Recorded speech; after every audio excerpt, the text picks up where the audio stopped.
my current favorite green smoothie. And green smoothies, it's kind of like making sandwiches, you know, it's whatever you choose, just chuck it in, and it tends to work out pretty well. If you think it's going to go together, it really does. But just wanted to share what my current favorite is. For like a small bunch of kale here, so I'm just going to use 2 of the leaves because they're quite big. So I'm just going to trim them and just chop through to make it a bit easier for the food processor. But you know, you could just chuck them in if you like. And I'll get rid of the stems on the bottom. The stems down the middle, it's up to you. If they look like they're going to be too woody, chop them out. But I've been using them, and they tend to work down okay in the food processor. So we'll get that. Then I usually put in a tablespoon of psyllium husks. So, and or less, depending on how you feel. So it's, you know, a source of soluble fibre, but you could use oat bran or whatever bran you like if you want to get a bit of extra fibre in.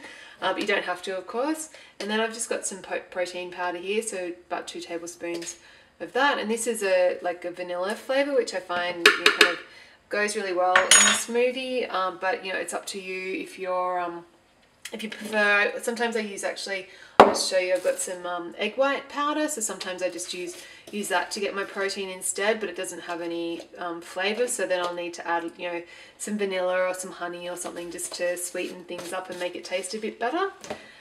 So yeah, it's up to you to kind of play around with that. And of course, you don't have to put protein if you don't want.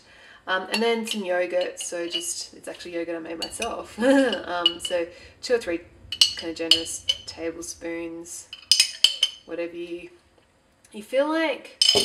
And then usually just pop the lid on and give that a bit of a whiz.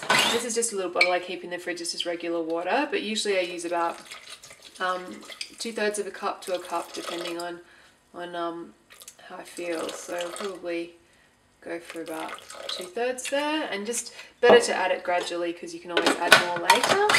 And that's it, the green smoothie. So then I have a taste and I adjust if I think it needs a bit.